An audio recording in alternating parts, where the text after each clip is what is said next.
Okay, so our first episode of Scorpio's Point. Very Yeah. exciting. Mm-hmm.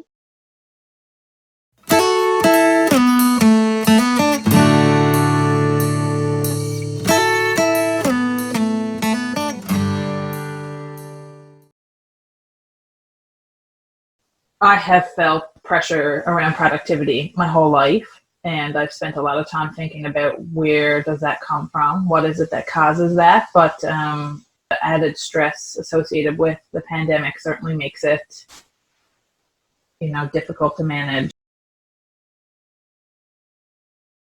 We posted a poll on the mental wellness practices and COVID-19 group on Facebook, and out of 66 people who voted, 57 people said that they have felt guilt or pressure around productivity during the pandemic. It's quite interesting, this idea of constantly needing to be turned on. I can't think of a better way to the better way to say that, but constantly be doing and producing. Exactly. Right? Yeah, like the constant, like the output. We obviously are surrounded by a culture that measures our worth and Yeah. value by how much we put in. Mm-hmm. So it makes sense that we think like that, but even knowing it is clearly not enough because I still find myself struggling with it. So I feel like it must take more than just knowing that that's where it comes from to actually do something about it. Yeah, for sure. I guess knowing isn't half the battle. But it was actually last night I wanted to do a little bit of a search on the topic, see what other people's thoughts were on the topic, on the matter. So I went to YouTube and I typed in something like productivity and COVID-19. And it was all the tips and tricks and ideas to maintain productivity during these very different and stressful times in everyone's lives. And I was like, I couldn't really find anything about the flip side of it. Like maybe we don't really need to be that productive. But I couldn't find anything, so I refined my search again. I put in toxic productivity and COVID-19, and there might have been one or two videos talking about the flip side, the downside, that parallel of productivity, and I thought that was really interesting. Yeah, on the group, I shared one day a article from a psychologist that basically says that this concept that we're supposed to be, finding ways to create new things or ways to be inspired or ways to develop new skills at this time because we have so much time, that is actually a toxic way of thinking. And it was shared 125 times.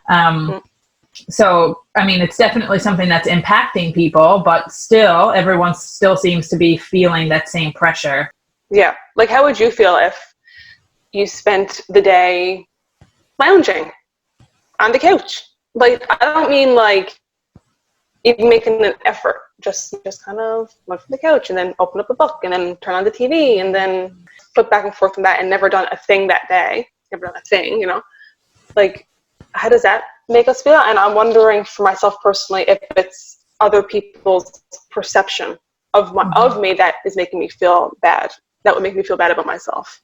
Mm-hmm. Being labeled a couch potato or an underachiever. You know what I mean? Which is not true. They're all just hypothetical terms, I guess. They don't mean anything.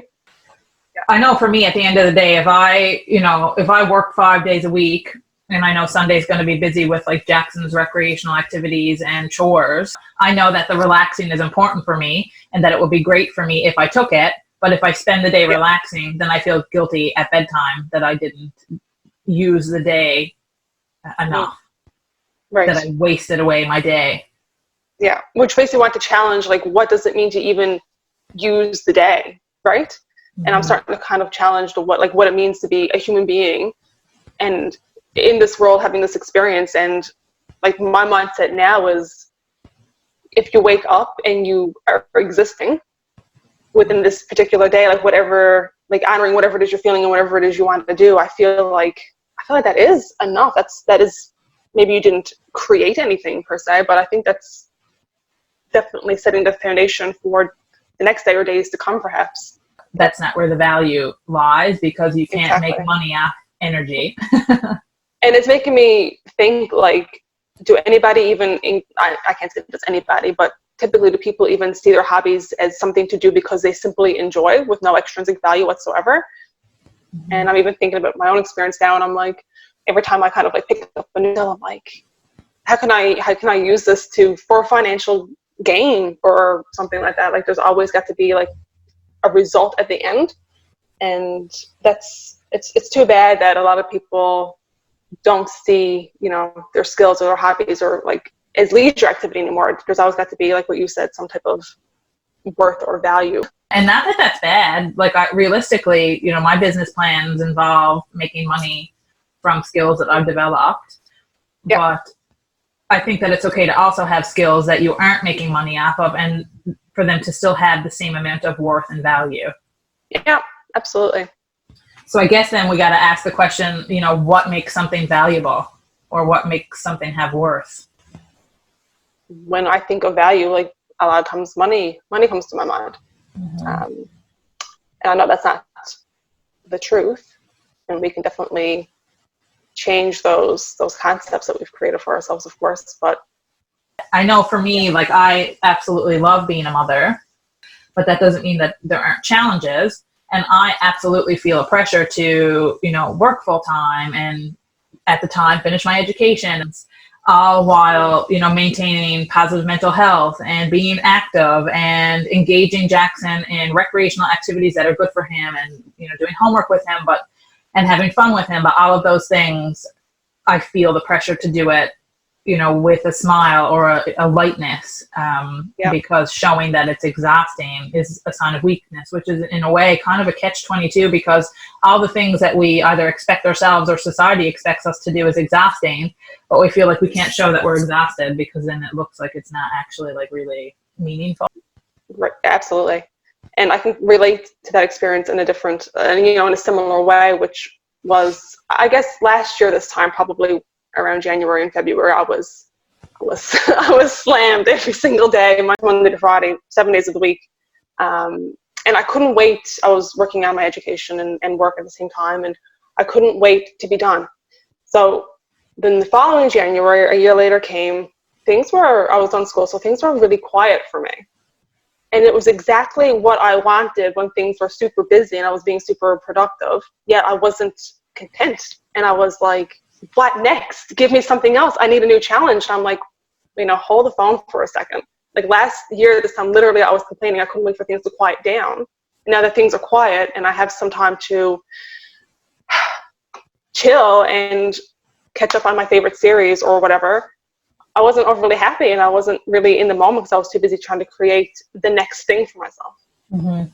Like, toxic productivity is a sign that I'm coping with something that's difficult. So I have to constantly check in with myself to make sure that the productivity that I'm putting out right now is not because I'm under distress and I need to find a way to, like, escape from it. I'm curious in that, like you said, that you can acknowledge that when you're go, that maybe things aren't going so well for you. So how did you, if you don't mind sharing, come to realize that?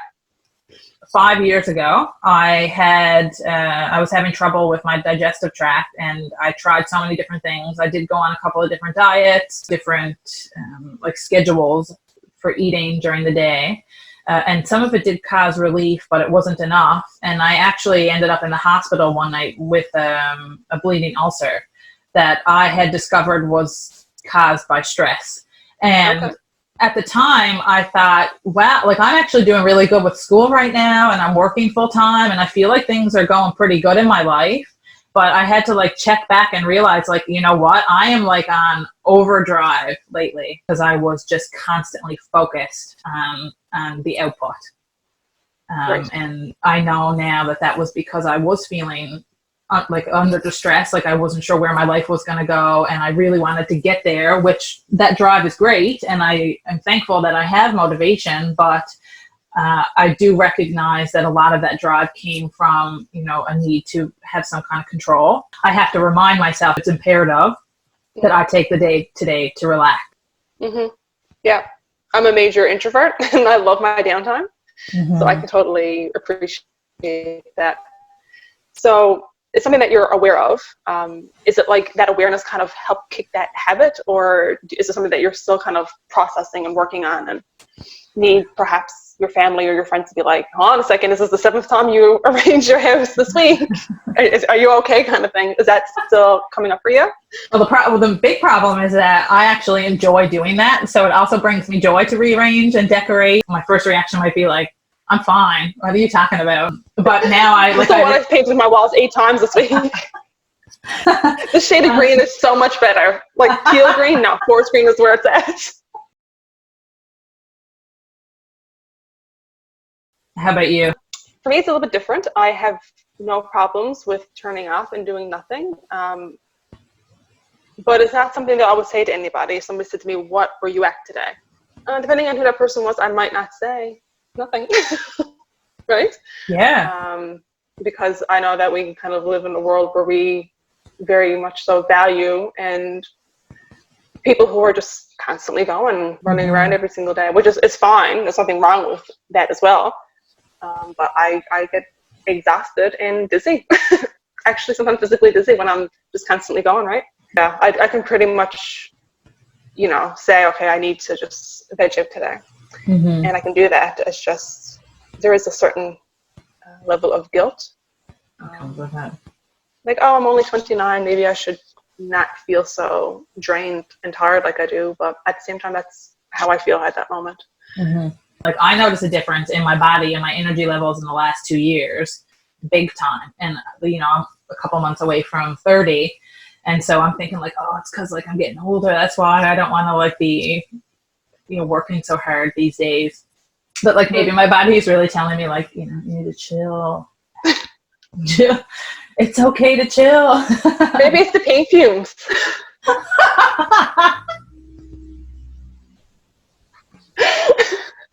It's definitely the paint fumes. That's all it is this whole entire time. I know I said it the other day, but what is really more productive than like surviving a crisis, like a global pandemic? Well, that's just it, right? I mean, I think that if we just kind of like shift our mindset a little bit and challenge what we see as productivity, maybe we won't be so hard on ourselves and feel so bad. Like if somebody is a nurse and they're a mother and they're like, balancing and juggling all these changes in the world, and they come home and they're tired and don't feel like working on a side gig or a side business and they want to sleep, like, is that not productive to sleep when you're stressed and tired? Like maybe you're not doing more because you've already done enough. Yeah, maybe exactly. Enough, maybe it is enough. And I think that goes for like everyone, like not just the person who's working full time and has to come home during the pandemic. Like what about people who are home all day and they're, I feel like all I do is clean dishes. Like I have someone else in my house helping me, and somehow the sink is always full of dishes. And somehow the kids are hungry 24/7. I can't talk about dishes and cooking. I can't talk about it because it's driving me crazy. And there's only 2 of us in the house. Like I just want to say, here's the giant container of cheesy balls, and the ice cream is in the freezer, and just like have a good time, man. It's like, pandemic and all that. I asked Daniel one day what we're going to do for supper. This was probably like the 8th day in a row that I had asked him, and he said, it doesn't matter whatever you think. And I literally said, when I ask you a question, answer me. Like I don't want to think about this anymore. It's never ending. I don't want it to be whatever you want either. Or I don't care, whatever you think. No, it's not working for me. Tell me what to eat and then make it for me. And then do the dishes, please. Yeah, exactly. I feel like right now during this, period, our entire existence circulates around like the kitchen is here, and we're like living around the kitchen. Like everything is like, this is the hub. We have to give more love to the kitchen, man. Like it's a busy place. It's a really busy place. It's a busy place. So far. But like, okay, so for example, you're a parent living home or not, and you're spending your days cleaning the house and cooking meals and like surviving. Maybe at the end of the day, you're like exhausted anyways, just because you spent the whole freaking day cleaning the kitchen. Or maybe you don't have the energy to do any of that, and you got takeout delivered or ate junk and lied on the couch all day and somehow managed to get yourself through to the end of the day, despite the fact that you're filled with dread and fear about what's coming next, or you're worried about your financial security, or, you know, your child learning in school, or your mental health, or your physical health, or a family member who's sick. And that worry drained you all day, and you just don't have the energy to think about, like, I think I'm going to, like, friggin' knit a scarf. Knitting a scarf? Yeah. Like, maybe that day is not the day to learn how to knit a scarf. Like, maybe the scarf can wait. The scarf is going to have to wait. It's not even that cold anyways. It's fine. It's not even winter anymore. So, like, we don't need to learn how to knit scarves and hats. Right? That can wait until next winter, right? Yes. But I don't think that during a pandemic is the time for us to, you know, create these big, long to-do lists of new skills that we're going to develop and ways that we're going to be creative, unless it's something that we want to do. Definitely. And like these to-do lists and setting all this like structure and boundaries, that probably, I can see how that really works for some people. But then we also got to bear in mind that like we have like so many different personalities and needs in every individual. So while having that like set structure and maybe planning out your day the night before might work for some people, I'm guilty. It doesn't work for me. I can meditate on it and like visualize it as exactly the things I'm going to do tomorrow, and then I might end up spending the morning flipping through YouTube. You know what I mean? I think that we know what we need, and perhaps we could be a little bit kinder to ourselves and honor what it is that we need. And maybe also people on the internet don't really know what we need as much as what we do, right? Like you see all these like tips and tricks, and it's like, hold on a second, like that probably works for like Oprah Winfrey getting up at 5 in the morning. Like that probably worked for her. I don't even know what 5 in the morning is. I will never know what 5 in the morning is. Yeah, that's one thing I've had to get comfortable with, like a more flexible routine that doesn't look like my regular routine, which is we get up at, 6:30 or 7 a.m. and, do the steps to get out the door. And then, once the day is over, we have, a schedule for the days of the week as well. And to be honest, looking back, like all of that time ago, I feel like I was maybe like a bit of a victim of the clock. And I'm feeling a lot of relief not feeling that way anymore. Right. Yeah, that's interesting when you talk about being a victim to the clock. And I know that typically, like what's socially acceptable, or the norm, I guess, for most people is, you get up in the morning and you work and you come home and you kind of, probably have supper and clean up from that. And then maybe in the nighttime or the evening, later evening is when it's, I guess, acceptable to flick on the TV. So, like, I think it's also fine to have it on during the morning. Mm-hmm. Right?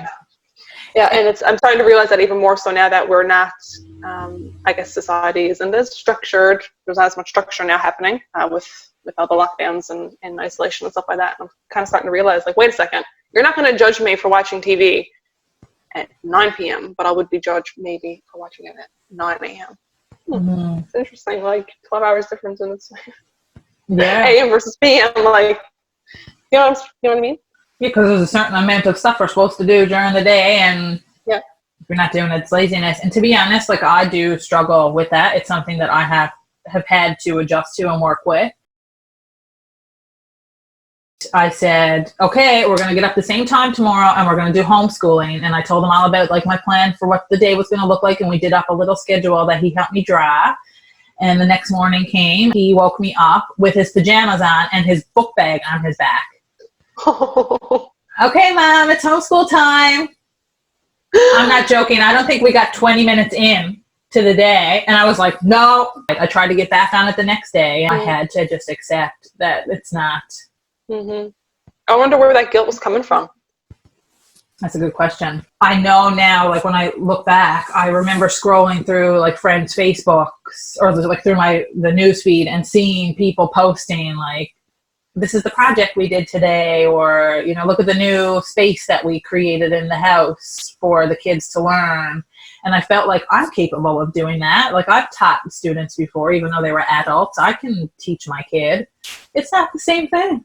He's like, oh, well, we wonder where he gets the eye rolling, right? The queen of eye rolling. He's like, oh, Mom, this is taking so long. And I'm like, we started 5 minutes ago. Is it lunchtime yet? It's 9 o'clock. Yeah, but I think it's totally important, you know, even from I can't speak for everybody, I suppose, but for myself to continue to like learn and develop new skills and grow. But when I look back on my childhood, like I was really big into video games. So like sometimes my parents would be like, okay, you can stay up like an extra hour later and play your game. Like that's like, I mean, my brother would just like hang out and play video games, or me and my friends. And it was like, those are like awesome memories. Yeah. Like they're really awesome. And I feel so nostalgic over it. And it's like, I mean, kind of like those kind of moments stick out for me more so than like those math problems at 2 p.m. Right? You know what I mean? I'm so glad I did that math sheet at 2 p.m. Like, not just that I did the math sheet, but that happened at 2 p.m. That was the key. Like, I remember right, looking at the clock. It had to be done at 2 p.m. because like 3 p.m. I had piano lessons. Like, duh. That's like the foundation of my, you know, my childhood memories that I'm most grateful for. That like at 3:30 I did my homework. So now a school day consists of, if it's nice out, go outside, play, and like try to eat something, and like maybe we'll do some reading at some point in the day. One thing we do commit to is reading every night before bed, but beyond that, there's really no routine. Right. What does your daily routine look like? I was just kind of thinking about that. I kind of feel I was going to use the words let myself go, as if it was a bad thing. I'm the most chill and loungy that I think I've ever been. But I feel like I probably only do that because I feel like it's acceptable right now. Mm-hmm. Right? I'm not saying, I mean, I'm working on, I like to write and I like to draw, and I'm taking an online course and stuff like that. We're doing this right now. But instead of taking my dog out for a walk first thing in the morning, I'll go to Netflix. And I do that most mornings. I don't really care. I ate a jumbo Reese Peace bar for breakfast today. And it became an ordeal. Jackson came into the room and he was like, ooh, I see a wrapper on the floor. Is there anything left? And he picked it up and his face was pure and utter disgust. Mom. Yeah. It's like when you have a snow day. It's like having a snow day for weeks. Sleep in and stay in your pajamas all day long. It's like I'm kind of like doing that without the guilt. Right? Yeah. I mean, I'm not watching Netflix all day every day. And it's fine if, you know, people do that. But I'm doing that a lot more. I bet you if I could monitor my screen time, I could compare it from during COVID to after. It's a lot more. I'm sure it is. But like even just our need to say like, well, I mean, I'm not doing it all day, or like, you know, like as soon as I talk about it. I felt the need to say that. Yeah, and like you caught me. Yeah. And when I told you about me eating the Reese Peace, I wanted to say like, but like some days I do eat really healthy breakfast. Like I really wanted to say it. Like I need you to know. It just made me feel insecure. Sorry. But I feel the same thing though. Like my instinct when I said it about Reese's Peace, my instinct was to say, but I should mention, because like, you know, I'm an advocate for wellness and mental health. I should mention that like generally I think like, you know, healthy breakfasts are really important, and like I get my egg and avocado in and whatever. Right. Like I don't think it's healthy to watch TV all day every day, so I have to let people know that I don't. But let's get real here. We're human beings. There are days that during this pandemic where I really honestly have laid down all day. And like my room was like, instead of the kitchen, my room was the hub of the house. And like people would come in. But I'm not posting that on Facebook. No, I haven't posted on Facebook that there for a few days I had like my nighttime pajamas and then also my daytime pajamas. I'd get out of my nighttime pajamas into my daytime pajamas, get a shower that night, put back on my bedtime pajamas, and repeat for a couple of days. I do that too. I have a blue pair of pajamas that are like woolly. I should mention that it appears when I move my leg that I have no pants on. But I do. I have a skirt on. It's like it was lifted up. I'm not naked. I trust you. It's totally fine. I have a blue pair of pants that are like super comfy that I alternate back and forth with those and my gray ones that I've had for like 10 years. And I just like, I get up, like they're laid right there. Like I get up and put one pair on and then I switch. So at least I feel like I'm like changing. Exactly. It's the act of it, right? Me and Daniel went out the other day. We went to the beach, and I wear like, even in my day-to-day anyways, I typically wear like leggings because they're super comfortable, but I wore like jogger jeans this particular day, and Daniel was like, oh my God. He's like, I haven't seen you wear clothes in a month. Right? Because I'm just in my pajamas, and if I'm not, I'm in like, well, I'm in track pants right now, to be honest. I got my shirt on top, but then like crusty track pants on the bottom. Man, I'm getting like really hairy too. Like my armpits are getting really hairy. I did shave. I don't know why, but like I felt like this was really important, so I shaved. I even shaved my legs for this. I don't know what I was expecting was going to happen, but I'm prepared. I'm telling you, it's a video, a podcast with a happy ending. I didn't. A little knee. I keep forgetting to buy razors, and I'm not just going to go to the store for razors, and I keep forgetting to do it when I go to get my essentials. And like, I'm telling you right now, like a hairstyle on my legs could happen. Well, Jackson has pointed out my mustache a couple of times, but like I'm getting comments about my hairy armpits these days. It's been like, it's been a time, man. Like, you know, we're going through something very unusual. This is like, there's nothing normal about any of this.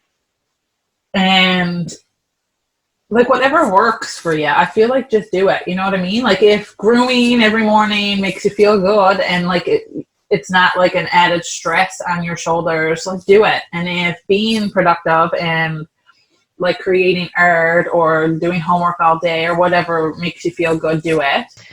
What I've been asking myself is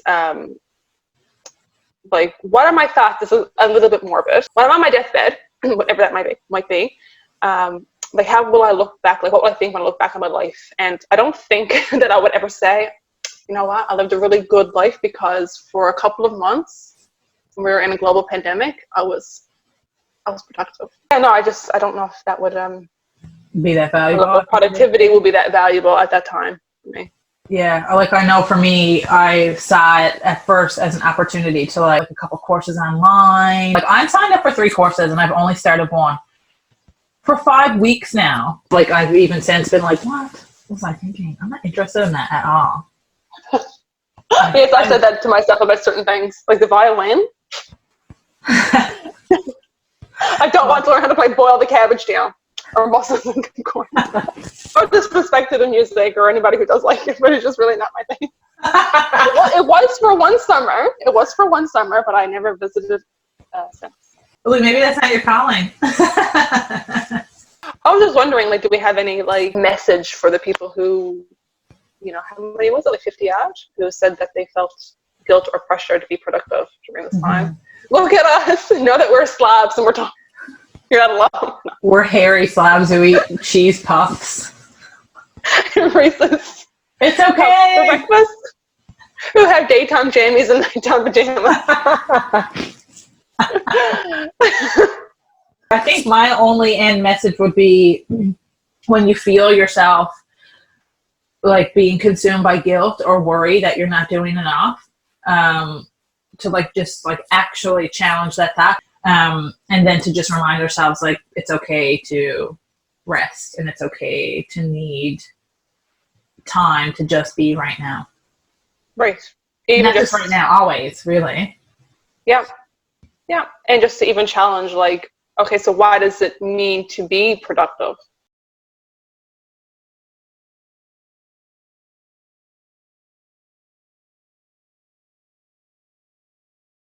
You know what I'm taking away from this? I'm honoring my inner sloth. She's there, and I completely accept and honor her, and I love her dearly. Like if you were able to feel inspired for a moment, or like to stare at the sun. I'm curious. Do you stare at the sun directly? And if so, how do you do that? As soon as it came out of my mouth, I was like, stare at the sun. I don't stare at the sun. Did you see that happen? Like, I'm not gonna exercise after this, probably. Yep. And when I sign it, I'm going to think of how I can like up you. Like, how can I be like even more sloth like than that? Because now it's a challenge. It's a battle of who's more of a sloth. Because I remember like 2 and 3 o'clock in the morning, my mom knocking on the door and saying like, "Put your books away. What you know is what you know for the test now, and go to bed." I remember my mom would say, Raven's mom got to tell her to go to bed because she's up studying, and you're like in bed at 9 o'clock. We were like probably what 13, 12 or 13. So like I thought of that memory. So your mom would use it to like try to coerce you into to work in her day. Yes. Yeah. And I'm just like, I'm okay with studying for an hour and then being done.